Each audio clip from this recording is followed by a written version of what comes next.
Welcome to the Real Estate Rundown. When house hunting turns into a viral nightmare, imagine walking through a listing only to find yourself the star of an influencer's rage bait reel. Let's talk about privacy, real estate, and mommy trolls. Mommy trolls. Yes. Wow, I haven't What heard is a that. mommy troll? Rage baiting is like, I think, become like one of those new crazy buzzwords, but dang it, it's real and it's like everywhere. Wait, so what are you talking about? Well, this is definitely a rage bait reel. So here's the post from Reddit. So me, 39-year-old female, and my husband, 44-year-old male, are currently looking for a new home. We live in a suburb of a major metropolitan area. I'm an architect. He's an attorney. Ideally, we're looking for a home that has some good bones that we can renovate to our taste since I'm an architect and we have friends who work in the trades. Long story short, we toured a home 2 weeks ago and I thought it might be a good fit. There was a lot that needed to be changed and updated, but for the price it was listed at, I thought it would be something we'd want to pursue. Flash forward about 4 days ago, and I got a text from one of my friends asking if I'd seen this. It was a link to an Instagram reel from a local mommy influencer. I click on it, and it's a security cam video of me and my husband walking through the home on a tour with our realtor. And she's taken all of the clips where I was talking about the things that I didn't like or what I would change and spliced it up to look like I was being highly critical of her home. The rest of the video is her saying she would never sell to us because we are mean and nasty people. Our faces are clearly visible in the video, I might add. My husband drafted up a cease and desist letter threatening legal action unless she removes the video. And now she's blasting us all over town to Kingdom Come with her army of mommy trolls on my husband's law firm social media account and my firm's webpage. Wow. She hasn't taken down the video yet, and we are fully prepared to take her to court if she doesn't. My realtor is extremely embarrassed and said that the other realtor is embarrassed as well. Yep. Needless to say, we are not pursuing her house anymore, and we're taking a pause while we deal with this. Am I the asshole? I want to see this video now. No. Talk about like a psycho seller taken to the next level. I feel terrible for those agents. I feel terrible for the wife and the husband that goes in there. You should be able to walk through a property and say what you don't like about a property. Exactly. Yeah, sure. Especially if you're considering buying it. I think people get so offended when someone doesn't like their home or is just, she's an architect. She's wanting to find something that she can change and, I don't know. It feels like an invasion of privacy. Totally agree. I like the funny ones where they have like a room and there's like a bunch of midgets like having a party or something like that, and they open the door and then they shut it. Have you seen those? No. I have not seen those. Is it like a joke, like a spoof? Yeah, it's like a joke or a spoof or something like that. When you're touring a home? The realtor's touring a home and it's like, oh, you don't go in here. You just look at it real quick and there's just like, oh, got it. Yeah, like they're doing like weird stuff and then they just shut the door and then people are like, oh. What? Like riding around a tricycle? That's what I'm envisioning. Yeah. Cowboy hat on. Yeah. I definitely have had clients in the past like where people are like eavesdropping and they'll like say, what were they talking about with this? And you're like, I have no clue what you're even talking about. And then they'll be like, oh, well, I overheard him on this. Can you follow up with this? And I'm like, no. I don't want to follow up with them on that because it's an invasion of their privacy. They should be able to walk your property. You're the one that accepted the showing. They went in there assuming that they were going to have privacy, talking about the particular property. And especially in this situation where they were considering it, dumb. I think I know who you're talking about. What is the law on that? Can you videotape Yeah, people that's a good question. I mean, it's your private residence. So I Googled it and I was trying to read up, and it does vary state to state. In general, though, you can be videotaped. If you are in a private area of the home, so let's say it's a bathroom or a bedroom, like if you're a guest in a bedroom, then that's a no-go because then there's the expectation of privacy. Like if you're using the restroom, showering, changing. What about audio? Audio is definitely a no-go. So typically it requires consent for both parties to have their audio being taped. Now, what we know, though, in listing homes and working with homeowners is that a lot of them have cameras and those cameras also have audio. And so I don't know about you guys, but when you're showing a house, one of the conversations you have with the buyer is, hey, many sellers are recording us. Yep. So let's keep it respectful. Let's keep our comments, to ourselves, and then we can reconvene when we're in an area that the homeowner can't hear us.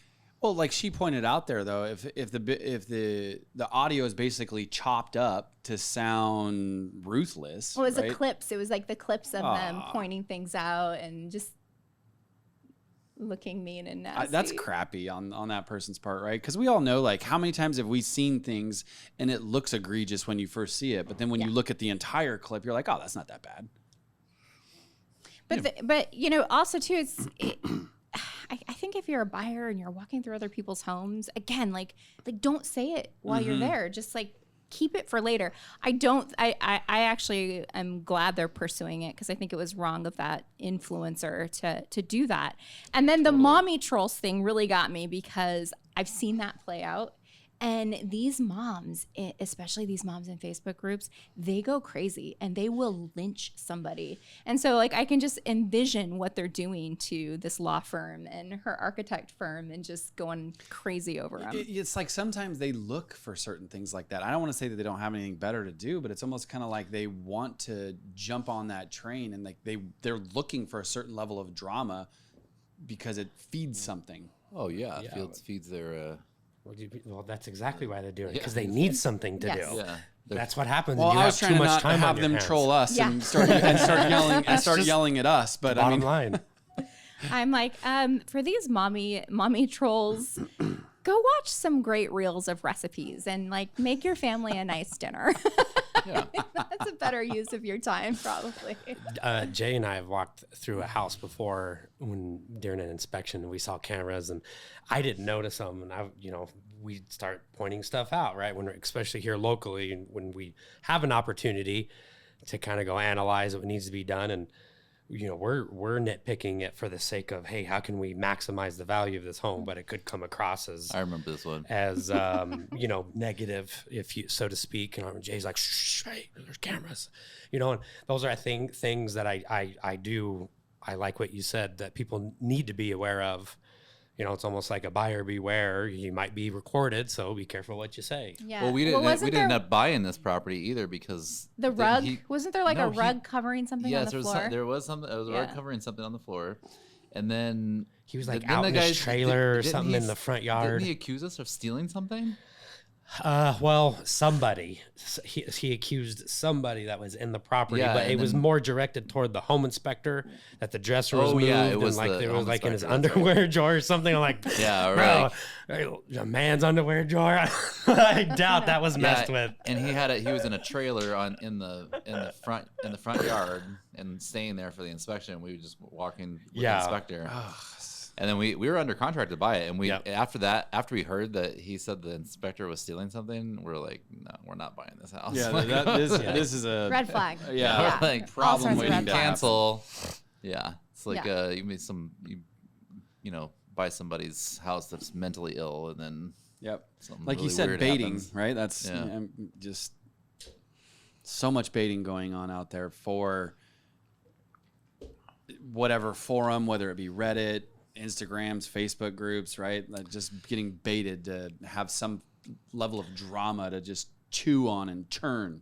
And you never know if you're gonna be videotaped nowadays, man. It's like you watch so many things where people are videotaped. Yeah, it was just crazy videos. You're like, oh, okay. All the pranks, and I feel bad for cops on that one now, right? Like, because I almost feel like that's gotten out of hand from you. You see it all the time. Like any interaction with a cop now, all the time you see people be like, right? There's camera in their faces. I don't know. I don't know. And then it's a two-way street. I'm not okay saying that sometimes it's not warranted. I'm not saying that. I'm just saying that let's face it, 99.9% of the cops are great. Right. I think there was somebody that got shot and killed. One of the influencers was doing a prank with somebody, and someone pulled out a gun and shot him and killed him. I can't remember. It was about a year ago, but I don't remember. I don't remember that. I think I don't remember the details, but I feel like I remember hearing something on that too. Yeah. Well, there's that trend going around where seniors have this, like seniors that are graduating high school, they have a senior assassin or something like that, and they play this game, and I guess someone got shot. They shoot them with it's water guns. Yes, right? exactly. Yeah, and they try and like take each other out and snipe them. But anyway, but a lot of rage bait going on. Kind of getting back to like the real estate realm, there was a lot of rage bait, I think, happening around new listings in the Washington, D.C. area, and then price cuts in the Washington, D.C. area. Anyone have more context on that? I'm kind of disappointed because I listen or follow this Koblesi report on Twitter, and they got me. They got you. They got me. Yeah. They all right. So what was all these... So what was the headline? Yeah, I sent it to the group.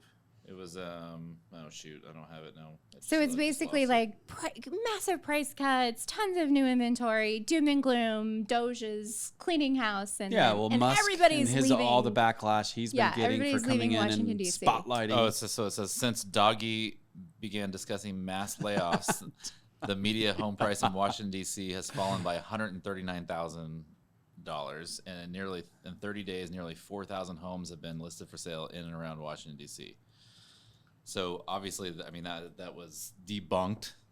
Yeah, I was going to say that is absolutely the. But I guess what you said is if the medium home price in Washington has fallen by 139,000, maybe that is because more houses that are on lower prices are coming on the market, and it just brought it down. Because I don't know, it doesn't say if these are listings or if these actually sold houses. So. Yeah, interesting. So Bright MLS, which encompasses that area, released a press release yesterday saying that the news is not true. There are new listings in the area, but if you look at the 2-week period between February 3rd and February 16th, and you compare that to the 2-week period from last year, it's virtually unchanged. There's actually only 9 new net listings from that 2-week time period. Also, Parcel Labs published some data. I found it on X last night. And what they found is that there are price reductions happening. Zillow had reported about 23% of all listings have taken a price reduction. And DC is tracking actually less than that, like super tiny here. But what do you think that is, guys? So they're performing better than essentially the national average. Yeah. So it's fear mongering, I think. Yes. And it's just, again, they're trying to ride the coattails of Musk and all the backlash that Doge is getting, right? And they're going to wipe out the government. He's putting his hands into things that he shouldn't. He doesn't have the right to do this, right? All that stuff that's been going on, and them, saying that basically there's blowback now because all of these houses are being put on the market because they're afraid they're going to be out of a job. This is Washington D.C., one of the most expensive markets in the country, so. I don't think too many people are going to be so sad about that. I think we just have price discovery happening. I think we have price discovery happening everywhere. Not just in DC, but across the entire U.S. We're seeing a lot of price discovery. Well, and where's it going to land? Price has to be based on affordability. And affordability has been out of hand for the last, 2 years? Right. So we are in a new discovery time phrase of what can we truly afford and what am I actually going to get for my $3,000-$4,000 mortgage payment, because I'm tired of buying a house that's $3,000-$4,000 depending on certain cities, and I have to budget for $100K of repairs after buying the house on top of it. And $3,000-$4,000 is a lot of money. That's not affordable for a lot of people. That's what I'm saying. Yeah. Jeez. Ouch. Well, and I mean, I guess, in other news, there was some things going on with the commercial. Like I read that like half of the commercial buildings in that area are only 12% occupied or something like that, and they're supposed to get rid of like 50% of the commercial buildings, the government buildings. Yeah, they're wanting to. That was another thing that was pointed out, is the amount of vacancies and wasted money for paying all of that. That's been going on for a while. They're just trying to clean it up. Clean it up, yeah. Sell some of these buildings. So what's going to happen to these buildings? Are they going to be converted into housing? Homeless populations, right? Like, get rid of the homeless. Not get rid of them, but house them. House them in the government buildings. Let's make them unhomeless. It sounds so terrible. You sound so insensitive when you say something like that. When I say get rid of them. Like, I know you, so I know you're not, but it just comes across very insensitive. Have you guys heard of Boxable? No, it's like that house that's just like a box and it gets delivered and it basically weren't they doing that in San Francisco? Yeah, and you were telling me that you went down a deep rabbit hole on Boxable. I did, and but it was such a long time ago. It was like it's a scam. Like, it was a big scam.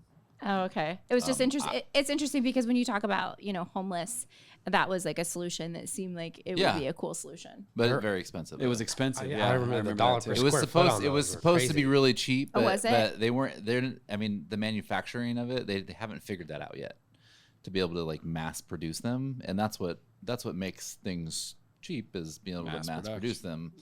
And there's a lot of this like where they said that, hey, they already had this, they had it right, and they're able to do it, but they weren't. By the time the rubber hit the road, the numbers didn't pan out. Not mass produced. You can buy a 40-foot house on Amazon for $20,000. Yeah, I know. Yeah. And it comes with free shipping. Keith. Luxury. If we order within the next 5 minutes, we can get it tomorrow between 10 a.m. and noon. Dang, that's cheaper than building a structure on your land. Yeah, right. They look kind of cool too. We should buy one and see what happens. Should we? Yeah. Should we just try it and vlog it? How do you get that? Stick it on your property in that backyard, or do they assemble it?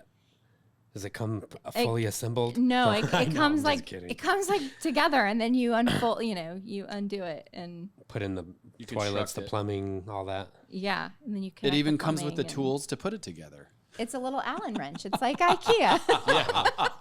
And one You're of those like- makeshift wrenches. Oh, those things are bad. Oh goodness. That's funny. Yes, that is funny. So one of the other things I thought I saw that was a little bit interesting right now is that cash transactions are down right now too. Yes, they are. Although again, I feel like that was a little bit baiting because when you look at, yes, it's the lowest it's been in 3 years, but it actually went through like a crazy Yes. spike. I didn't actually realize it and it had gone through the spike that I had because like for me, just looking back at the course of my career, like a number that I always just, kind of keep in my head is about 25% of the transactions that happen are cash, right? And then there's even higher usually when you go above $1 million.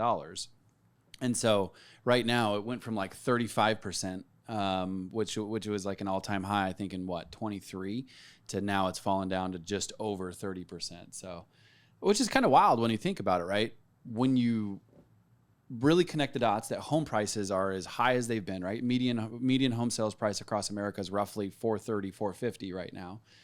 And to think that across the board, 30% of those are cash. So is that people banking on equity? Is that, hey, this rate cost of capital is silly. Why would I get or I'm not going to get a mortgage? Where before when rates were 2-3%, right? Or then they're it made sense. trying to get rid of their Right, cash. Or and they're put it trying to get into- rid of their cash. Park it in a Park it safe in an spot. asset. Yeah. Yeah, because so- cash is trash right now. Yeah, So inflation is taxation.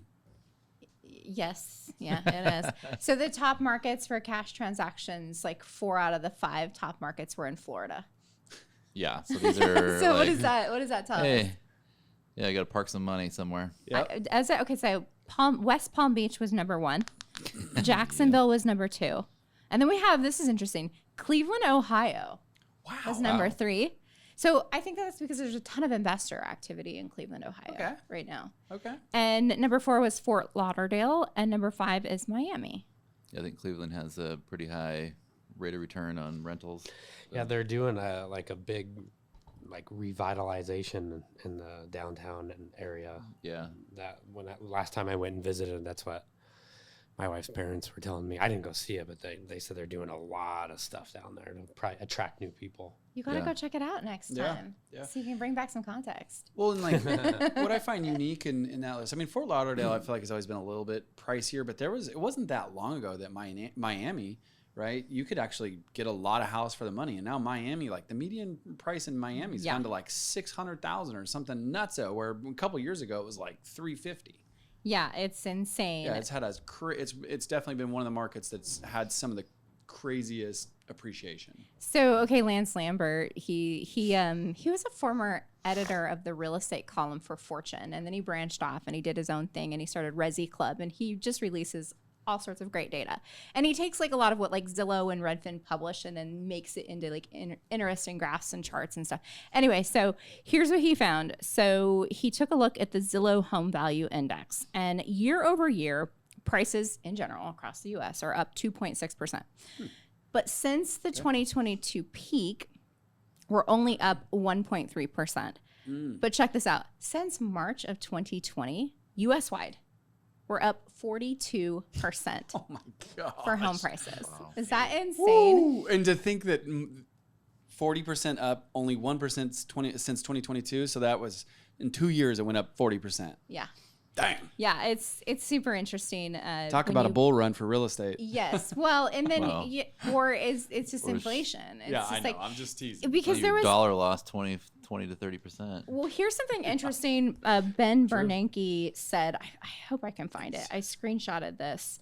When was he? I wonder how that maths out. When Sorry, was he you just got my wheels turning on that. Ben Bernanke was I mean, wasn't he the Fed chairman in the 2008 crisis? Yeah. That's what it was. Yeah.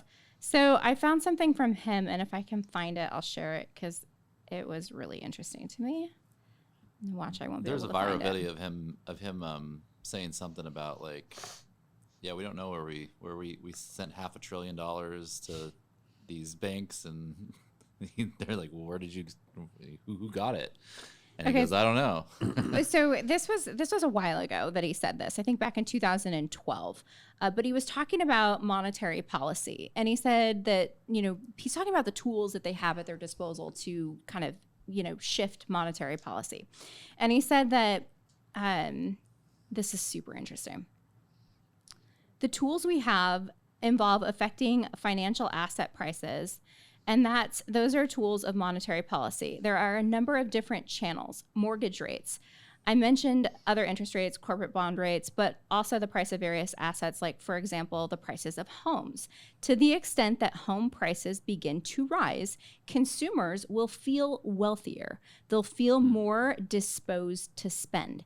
If house prices are rising, people may be more willing to buy homes because they'll think that, they'll make a much better return on that purchase. So house prices is one vehicle.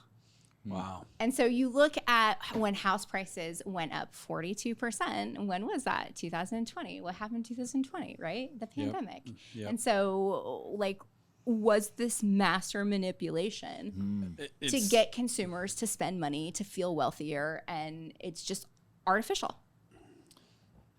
I think it is true. I think when people's house values go up, they 100%. go buy boats, right? RVs, Absolutely. boats, RVs, recreational vehicles, Yeah. Well, it's also it's like you said, the psychology behind it. They go on right? trips. It's to called the spend wealth money. effect. So I kind of went down a little bit of a rabbit hole on it, and it's called the wealth effect. And so if your house price goes up, you feel wealthier, you'll spend more money, and that's good for We the got economy. this. I got this. We got this. Yeah, we can House is afford making it. money. Yeah. Making money while I sleep. Yeah, exactly.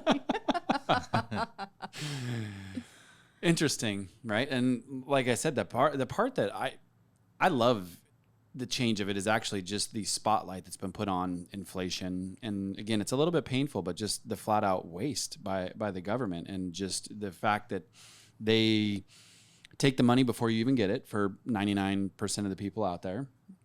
So you don't even know that money's gone. Then they can, misappropriate those funds. And now you have you have very little choice, right? I mean, yes, you can vote on certain things, but that's usually done more at a local level. And really just the like I said, the polarizing spotlight that's been put on it, hopefully it will bring some change and bring some accountability, because when you realize that as a country, we're like, what, $36 trillion in debt, and we actually have the ability to do something about it and not just continue to dig that hole. To me, it's time. Well, what do you guys think about the Elon's gonna audit the gold, the Fort Knox? I don't know that he's going to. Or I've heard possibly. that there are calls for It's all gone, bro. it to It's be a rouge. audited. And to have a live camera, like people, so you can actually see it. That's gonna be interesting. So how much gold is supposedly at Fort Knox? Well, because there's a lot of it that's not almost there. 5,000 tons. Well, I mean, we don't Yeah. know yet. 'Cause I guess that last time they audited it was in like the 70s or something like that. But yeah, there's 5,000 tons, which comes out to be like $430 billion worth of Gold. And how long could we run the federal government on $430 billion? We can run the federal government for 27 days. Yep. So it's about a month of a run rate. We got about a 30-day run that's what I'm rate. saying. Could It's you a lot of imagine? gold, right? It's not. Yeah, It's not. I know it seems like a lot, and people think, oh yeah, the dollar is backed by this, but 27 days. Wow. Scary. It is scary. So, like I said, I for one, again, it'll definitely bring about some change, but at the end of the day, this change is a necessity, and not only for us, but I would say for our children. Yeah, exactly. Yeah, right. For sure. Well, I think that with home prices likely going up over time, if history is any indicator, if you're not a homeowner, great time to get in. If you're a realtor, great time to still share the news, because there are paths to homeownership, and we believe in real estate. Absolutely. Under all is the land, and that's where we're at. So thank you so much for tuning in. We hope you got some value out of today's episode. Be sure to leave us a comment. By the way, if you answered the question on the white chocolate, thank you. That just made our day that someone actually answered that question from our last podcast. But also be sure to subscribe to our channel. I think like only 20% of our listeners are subscribed. So we would love to see you subscribe. Ring that notification bell so you get updated of our new episodes. Thanks for tuning in.